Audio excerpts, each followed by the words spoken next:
Bismillahirrahmanirrahim. Today, let's learn with me one of the top formula in Excel, the if formula. If we really want to make our reports and work more automated, we really need to learn this formula, the if formula. if formula में क्या होता है basically कि हमने एक logical condition देनी होती है कि सपोज फॉर एग्जांपल मैं अगर ये चाहता हूँ कि यहाँ एप्पल लिखा हुआ है मेरे एक सेल में C9 में और मैं अपने D9 सेल में एक लॉजिकल टेस्ट करवाता हूँ कि अगर मेरे C9 सेल में एप्पल वर्ड लिखा हुआ है तो यहाँ वो सपोज यस लिख दे या सपोज फॉर एग्जांपल यहाँ ट्रू लिख दे और अगर एप्पल नहीं लिखा हुआ तो वो क्या करे यहाँ फॉल्स लिख दे। ठीक है, फॉर एग्जांपल तो मैं अब क्या करता हूँ कि इसके लिए मुझे कंडीशन लगानी पड़ेगी और उसके लिए एक्सेल में फॉर्मूला यूज होता है इफ फॉर्मूला। ओके तो ये हम कैसे शुरू करेंगे, इज इक्वल टू इफ।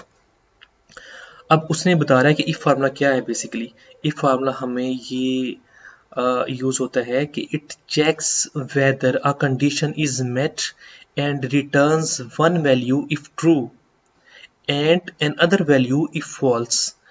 ये हमें बताता है कि अगर कंडीशन पूरी हो रही है, मतलब कि अगर मुझे ये जानना है कि मेरे C9 सेल में एप्पल लिखा हुआ है, ये कंडीशन मेट हो रही है तो मेरे D9 सेल में वो ट्रू लिख दे, और अगर वो पूरी नहीं हो रही मतलब तो फिर वो क्या लिख दे, वो इसमें फॉल्स लिख दे वो। तो इफ इस पे मैं इस फार्मूले को भी अप्लाई करने लगा हूँ तो सबसे पहले वो हमसे पूछेगा लॉजिकल टेस्ट, आप क्या चीज़ टेस्ट करवाना चाह रहे हैं, तो या हमें उन्हें लॉजिक बताना पड़ेगी। तो लॉजिक में हमें यहाँ क्या हम बताएंगे कि इफ दिस वन मतलब C9 इज इक्वल टू, अब चूंकि ये एक टेक्स्ट है, टेक्स्ट की फॉर्म में लिखा हुआ है तो मुझे यहाँ टेक्स्ट स्ट्रिंग लगानी पड़ेगी, यहाँ कॉलम्स लगाने पड़ेंगे। अगर सपोज ये नंबर होता तो मुझे कॉलम्स लगाने की ज़रूरत नहीं थी, अभी मुझे यहाँ ये कॉलम्स लगाए हैं मैंने। If C9 is equal to apple, okay, तो वो क्या करेगा, वो यहाँ लिख देगा ट्रू लिख देगा। ठीक है,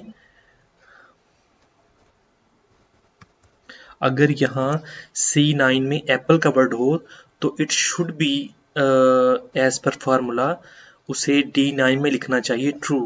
ठीक है, तो वैल्यू इफ ट्रू में मैंने उसे वैल्यू दी है कि ट्रू लिखा जाए हमारे D9 सेल में, और अगर ये फार्मूला मैट नहीं करेगा मतलब एप्पल के अलावा कोई भी और वर्ड यूज होगा तो इसे ऑटोमेटिकली फिर हमें क्या बताना है, वो पूछ रहे हैं कि वैल्यू इफ फॉल्स, यानी कि अगर एप्पल नहीं हुआ तो फिर हमने क्या वैल्यू देनी है उसे। तो फिर मैं उसे बताता हूँ कि अगर एप्पल नहीं होता तो आपने यहाँ फॉल्स लिख देना है।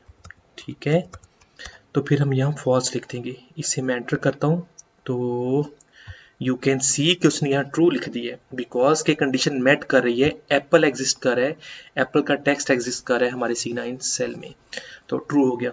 और अगर मैं अब ये चाहता हूँ सिमिलरली मैं इसी फार्मूले को कॉपी करता हूँ और इसे मैंने नीचे पेस्ट कर दिया तो उसने इसको फॉल्स लिख दिए, इसलिए बिकॉज के ऑरेंज एप्पल नहीं है, orange not equal to apples, मतलब अगर यहाँ एप्पल होता तो उसे यहाँ ट्रू लिखना चाहिए था, अभी चूंकि एप्पल नहीं है तो उसने इसको फॉल्स करवा दिए।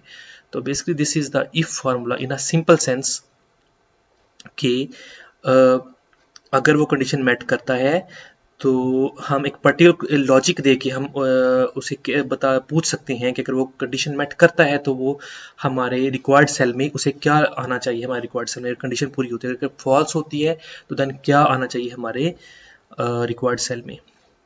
तो अगर मैं यहाँ सपोज एप्पल ही लिखता हूँ तो you can see here again कि यहाँ ट्रू आ गया बिकॉज कि अब मैंने यहाँ एप्पल लिख दिया तो कंडीशन मेट हो रही है एप्पल की। अगर मैं सपोज यहाँ मैंगो लिख रहा हूँ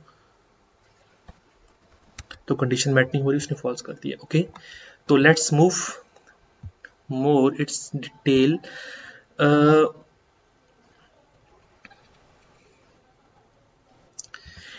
अब यहाँ एक नंबर आ गया। ठीक है, यहाँ तो मैंने टेक्स्ट एग्जाम्पल जैसे स्ट्रिंग में लिखा था, अब यहाँ एक नंबर आ गया तो नंबर के केस में इफ फार्मूला भी अप्लाई करने लगा हूँ। तो आप देखें कि इज इक्वल टू इफ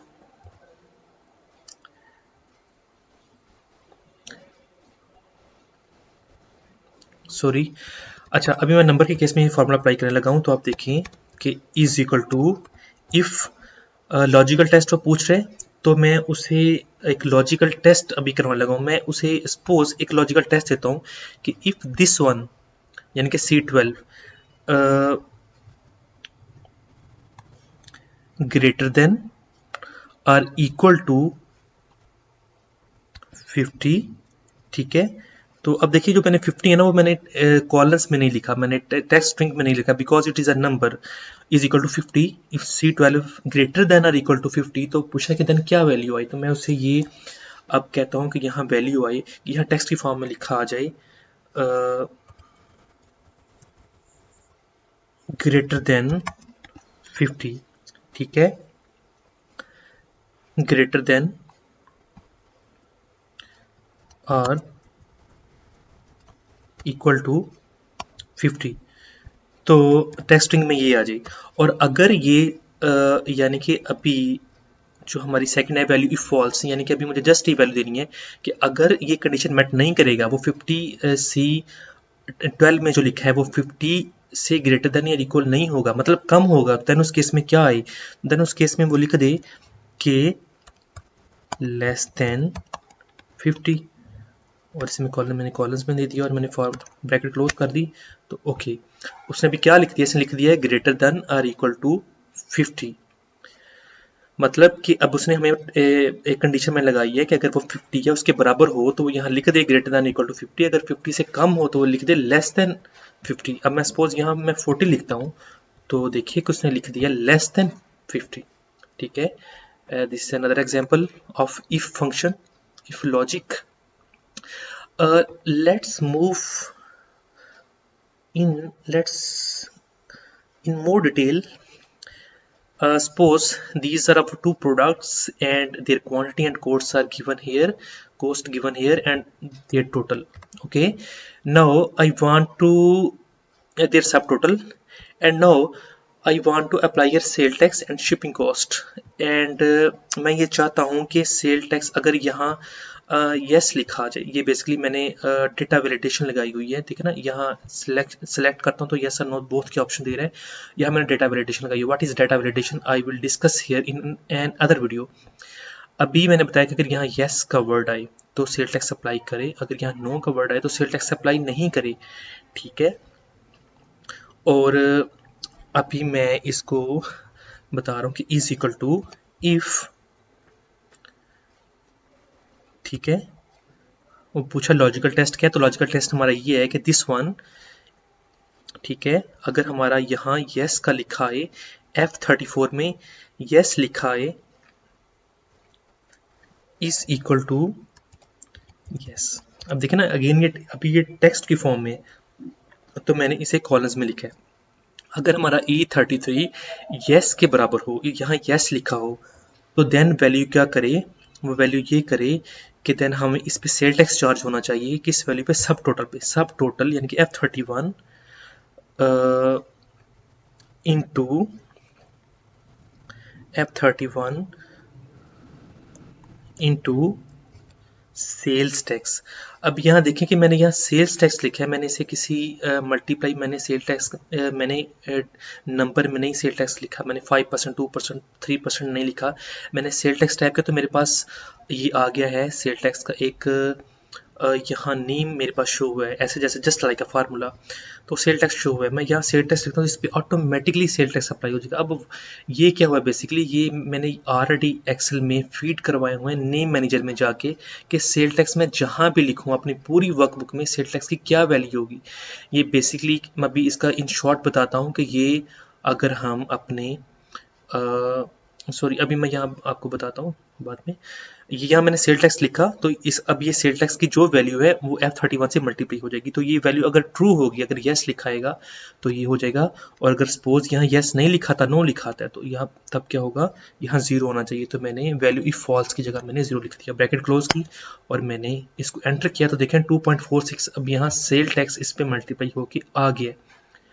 तो बेसिकली ये अब मैंने इफ फार्मूला मैंने अप्लाई किया, ये लॉजिक मैंने अप्लाई किया कि अगर यहाँ यस आए तो ये इसको F31 को सेल टैक्स से मल्टीप्लाई कर दे, और अगर यहाँ सपोज नो आती है तो देखिए कि यहाँ सेल टैक्स उसने चार्ज नहीं किया बिकॉज मैंने इफ फार्मूला में कंडीशन लगाई थी कि अगर सेल टैक्स यहाँ नो यहाँ यस नहीं होता, बेसिकली मतलब अभी मैंने एक कंडीशन लगाई ना, अगर यहाँ यस नहीं होता, इन केस नो यस, तो यहाँ 0 आना चाहिए। ठीक है, सिमिलरली शिपिंग कॉस्ट भी हम यहाँ मल्टीप्लाई करवा सकते हैं। अब मैंने आपको बताया था कि मैंने यहाँ बेसिकली सेल टैक्स को नेम मैनेजर में जाके सेल टैक्स को एक वैल्यू डिफाइन कर दिया। Basically this should be an other topic but I am telling you here कि व्हाट इज नेम मैनेजर। मैं यहाँ गया अपने फार्मूलाज में, और फार्मूलाज में जाके मैं नेम मैनेजर में जाऊँगा, और नेम मैनेजर में जाके यू कैन सी हियर कि मैंने अपने सेल टैक्स को एक वैल्यू साइन की हुई है 0.0825। तो अब मैं जब भी अपनी पूरी वर्कशीट में सेल टैक्स को लिखूंगा, किसी वैल्यू से मल्टीप्लाई करवाऊंगा या इवन डिवाइड करूंगा या वट एवर, तो उसको वो इसी सेंस में वो सेल टैक्स की वैल्यू लेगा 0.0825। तो अब यहाँ यही एक्सेल में मैंने ये फीड कराई है बेसिकली नेम मैनेजर में जाके। तो न्यू नेम मैनेजर में जाके इसको न्यू नेम आप रख सकते हैं और इसे कोई भी वैल्यू आप असाइन कर सकते हैं। ठीक है, तो this is basically name manager in Excel.